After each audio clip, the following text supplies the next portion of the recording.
Item ಯಾವುದೇ ಇರಲಿ try ಮಾಡಿ ಆಚಿ ಚಿಕನ್ ಮಸಾಲಾ. ನೆನ್ನೆ ಇಷ್ಟೊತ್ತಿಗಾಗಲೇ ಒಂದು ದೊಡ್ಡ ಮೆಸೇಜ್ ಬಂದಿತ್ತು ಕಾಂಗ್ರೆಸ್ನಲ್ಲಿ. ಬಿಜೆಪಿ ಮತ್ತು JDS ಮೈತ್ರಿ ಅಭ್ಯರ್ಥಿಯನ್ನು ಪರಿಷತ್ ಚುನಾವಣೆಗೆ ಜಂಟಿ ಅಭ್ಯರ್ಥಿ ಆಗಿದ್ರು. ಅವರಿಗೆ ಬಹುದೊಡ್ಡ ಮುಖಭಂಗ ಕಾದಿತ್ತು. ಸಹಜವಾಗಿಯೇ ಸೋಲ್ತಾರೆ ಅಂತ ಗೊತ್ತಿತ್ತು. JDS ಮತ್ತು BJPಯ ಮೈತ್ರಿ ಅಭ್ಯರ್ಥಿ ಸೋಲ್ತಾರೆ, ಬಟ್ ಫೈಟ್ ಕೊಡಬಹುದು ಅನ್ನೋ ಲೆಕ್ಕಾಚಾರದಲ್ಲಿತ್ತು. ಆದರೆ ನಿರೀಕ್ಷೆ ಮಾಡದ ರೀತಿ ಕಾಂಗ್ರೆಸ್ ಅಭ್ಯರ್ಥಿ ವಿಜಯವನ್ನು ಸಾಧಿಸಿದ್ರು. ವಿಶೇಷವಾಗಿ 11 ಶಾಸಕರು, BJP ಮತ್ತು JDSನ 11 ಶಾಸಕರು ಕಾಂಗ್ರೆಸ್ಗೆ ಕ್ರಾಸ್ ವೋಟಿಂಗ್ ಮಾಡಿದ್ದಾರೆ. ಇದು ಎಲ್ಲರಲ್ಲೂ ಕೂಡ ಅಚ್ಚರಿಗೆ ಕಾರಣ ಆಗಿದೆ. ಯಾರು ಈ 11 ಜನ ಆಗಿದ್ರೆ? BJPಯಲ್ಲಿ ಎಷ್ಟು ಜನ ಶಾಸಕರು ಕಾಂಗ್ರೆಸ್ಗೆ ಮತ ಹಾಕಿದ್ದಾರೆ, JDSನ ಎಷ್ಟು ಶಾಸಕರು ಕಾಂಗ್ರೆಸ್ಗೆ ಮತ ಹಾಕಿದ್ದಾರೆ ಅನ್ನೋ ಒಂದು ಕುತೂಹಲ ಈ ಕ್ಷಣಕ್ಕೂ ಇದೆ. ಕೆಲವೊಂದಿಷ್ಟು ಹೆಸರುಗಳು ಈಗಾಗಲೇ ರಾಜಕೀಯ ವಲಯದಲ್ಲಿ ಚರ್ಚೆ ಆಗ್ತಾ ಇದ್ದಾವೆ. ವಿಜಯೇಂದ್ರ ಆಗಿರ್ಬೋದು ಅಥವಾ ಅಶೋಕ್ ಆಗಿರ್ಬೋದು, ಕೆಲವೊಂದಿಷ್ಟು ನೇಮ್ಸನ್ನು ಹೇಳಿ ಅವರಲ್ಲ ಅಂತಲೂ ಕೂಡ ಹೇಳ್ತಾ ಇದ್ದಾರೆ. ಅವ್ರ ಮೇಲೆ ಅನುಮಾನ ಪಡೋಕ್ಕಾಗಲ್ಲ. ನಾವು ಸುಮ್ಮನೆ ವಿನಾಕಾರಣವಾಗಿ ಅವರ ಹೆಸರನ್ನ ತೇಲಿ ಬಿಡಲಾಗ್ತಾ ಇದೆ ಕಾಂಗ್ರೆಸ್ನಲ್ಲಿ ಅನ್ನೋ ಒಂದು ಚರ್ಚೆ ಕೂಡ ಆಗ್ತಾ ಇದೆ. ಈ ಬಗ್ಗೆ BJP ನಾಯಕರು ಮಾತನಾಡ್ತಾ ಇದ್ದಾರೆ. ಈ ನಡುವೆ ಇಡೀ ದೇಶದಲ್ಲಿ ಬೇರೆ ಬೇರೆ ಸಣ್ಣ ಪುಟ್ಟ ಪಕ್ಷಗಳಿದ್ರೆ ಅಥವಾ ಪ್ರಾದೇಶಿಕ ಪಕ್ಷಗಳಿದ್ರೆ, ಕಾಂಗ್ರೆಸ್ ಪಕ್ಷ ಸೇರಿದಂತೆ ಕೂಡ ಎಲ್ಲ ನಾಯಕರನ್ನ ಒಂದು ರೀತಿ BJP ಆಪರೇಷನ್ ಮಾಡ್ತಾ ಇದೆ. ನಾವು ರೀಸೆಂಟಾಗಿ ಈಗ ಆಗ್ತಿರ್ತಕ್ಕಂಥ ವಿಚಾರ, ಮಹಾರಾಷ್ಟ್ರದಲ್ಲಿ ಉದ್ಧವ್ ಠಾಕ್ರೆ ಶಿವಸೇನೆ ಪಕ್ಷ ಏನಿದೆ ಆ ಶಿವಸೇನೆಯ ನಾಯಕರನ್ನ, ಸಂಸದರನ್ನ ಶಿಂದೆ ಅವರ ಶಿವಸೇನೆ ಸೆಳೀತಾ ಇದೆ, BJP ಸಪೋರ್ಟ್ ಮಾಡ್ತಾ ಇದೆ. ಆಪರೇಷನ್ ಟೈಗರ್ ಅನ್ನೋ ವಿಚಾರದಲ್ಲಿ ಆಗಿರ್ಬೋದು. ವೆಸ್ಟ್ ಬೆಂಗಾಲಲ್ಲಿ ಮಮತಾ ಬ್ಯಾನರ್ಜಿಯ TMC ಇಬ್ಬಾಗ ಆಗ್ತಾ ಇದೆ. BJP ಎನ್ಕ್ಯಾಶ್ ಮಾಡ್ಕೊಳ್ತಾ ಇದೆ, BJP TMC ಪಕ್ಷವನ್ನು ಒಡಿತಾ ಇದೆ. ಈ ರೀತಿಯಾಗಿ ಆರೋಪಗಳು ಚರ್ಚೆ ಆಗ್ತಾ ಇದೆ.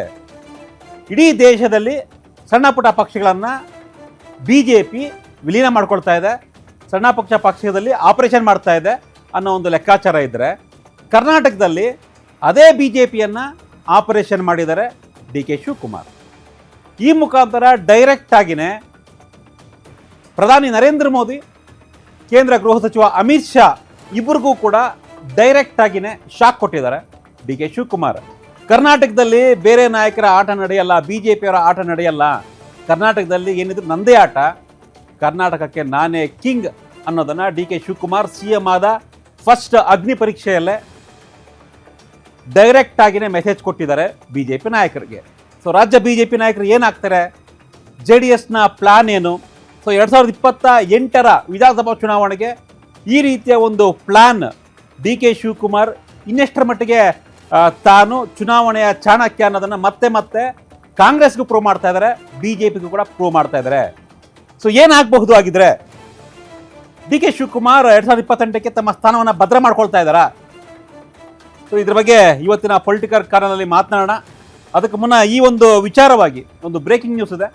ಬ್ರೇಕಿಂಗ್ ನೋಡ್ತಾ ನಾವು ನೆಕ್ಸ್ಟ್ ಈ ಬಗ್ಗೆ ಮಾತನಾಡೋಣ.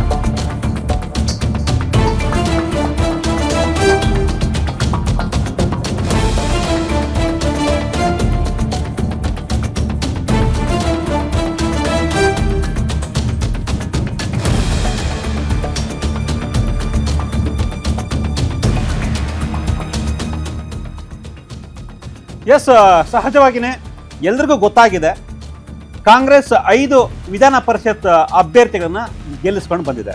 BJP ಕೇವಲ 2 ಮಾತ್ರ ಗೆದ್ದಿದ್ದಾರೆ. BJP ಮತ್ತು JDSನ ಮೈತ್ರಿ ಅಭ್ಯರ್ಥಿ ಸೋಲನ್ನು ಅನುಭವಿಸಿದ್ದಾರೆ. ಹಾಗಿದ್ರೆ ಡೈರೆಕ್ಟ್ ಆಗಿನೇ ಈ ಒಂದು ಪರಿಷತ್ ಜಯ ಏನಿದೆ, ಈ ಪರಿಷತ್ ಜಯ DK ಶಿವಕುಮಾರ್ ಅವರ ಜಯ, ಅವರ ಒಂದು ತಂತ್ರಗಾರಿಕೆಗೆ ಒಲಿದಂತಹ ಜಯ. ತಾನು ಚುನಾವಣಾ ಚಾಣಕ್ಯ, ಕರ್ನಾಟಕದಲ್ಲಿ ಟ್ರಬಲ್ ಶೂಟರ್ ಅನ್ನೋದನ್ನು ಮತ್ತೊಮ್ಮೆ DK ಶಿವಕುಮಾರ್ ಯಾವುದೇ ನಿಸ್ಸಂಶಯವಾಗಿ, ಯಾವುದೇ ಡೌಟ್ ಇಲ್ಲದೆ ಪ್ರೂವ್ ಮಾಡಿದ್ದಾರೆ, ಮತ್ತೊಮ್ಮೆ ಪ್ರೂವ್ ಮಾಡಿದ್ದಾರೆ. 2023ರಲ್ಲಿ ಹೇಳಿದರು 136 ಗೆಲ್ತೀವಿ ಅಂತ, ಆ ರೀತಿ ಗೆಲ್ತು ಕಾಂಗ್ರೆಸ್. 5ನೇ ಅಭ್ಯರ್ಥಿಯನ್ನು ಹಾಕಿದ್ರು, ಅಚ್ಚರಿ ಮೂಡಿಸಿದ್ರು, ಏನಪ್ಪ ಇದು 5ನೇ ಅಭ್ಯರ್ಥಿ ಶಾಕಿಂಗ್ ಅಂತ. ಬಟ್ ಗೆದ್ದು ತೋರಿಸಿದ್ರು. ಏನೇ ಸವಾಲು ಬಂದರೂ ನಾನು ಗೆಲ್ತೀನಿ, ಆ ಒಂದು ಆತ್ಮವಿಶ್ವಾಸ ನನಗಿದೆ ಅನ್ನೋದನ್ನು DK ಶಿವಕುಮಾರ್ ಮತ್ತೊಮ್ಮೆ ಸಾಬೀತುಪಡಿಸಿದ್ದಾರೆ. ಈ ನಡುವೆ BJP ಮತ್ತು JDS ಮೈತ್ರಿಕೂಟಕ್ಕೆ, ಅದು ವಿಜಯೇಂದ್ರ ಆಗಿರ್ಬೋದು, ಕುಮಾರಸ್ವಾಮಿ ಆಗಿರ್ಬೋದು ಅಥವಾ ಅಶೋಕ್ ಆಗಿರ್ಬೋದು, ಈ 3 ನಾಯಕರಿಗೆ ಒಂದು ಶಾಕ್ ಕೊಟ್ಟಿದ್ದಾರೆ. ಸೊ ನೀವು ಮೂವರು ಮೈತ್ರಿ ಅಭ್ಯರ್ಥಿಯನ್ನ ಕಣಕ್ಕೆ ಇಳಿಸಿದ್ರಿ, ಆದರೆ ನಿಮ್ಮ ನಡುವೆ ಮೈತ್ರಿಕೂಟದಲ್ಲಿ ಎಲ್ಲವೂ ಸರಿ ಇಲ್ಲ. ಮನೆಯೊಂದು ಮೂರು ಬಾಗಿಲು ಎನ್ನುವಂತಾಗಿದೆ JDS ಮತ್ತು BJPಯ ಮೈತ್ರಿಕೂಟದ ಲೆಕ್ಕಾಚಾರ. ಇದನ್ನೇ ಎನ್ಕ್ಯಾಶ್ ಮಾಡಿಕೊಂಡು DK ಶಿವಕುಮಾರ್ ಇವತ್ತು BJP, JDS, ಕಾಂಗ್ರೆಸ್ ಶಾಸಕರ ಬೆಂಬಲವನ್ನು ಕೂಡ ಪಡ್ಕೊಂಡಿದ್ದಾರೆ.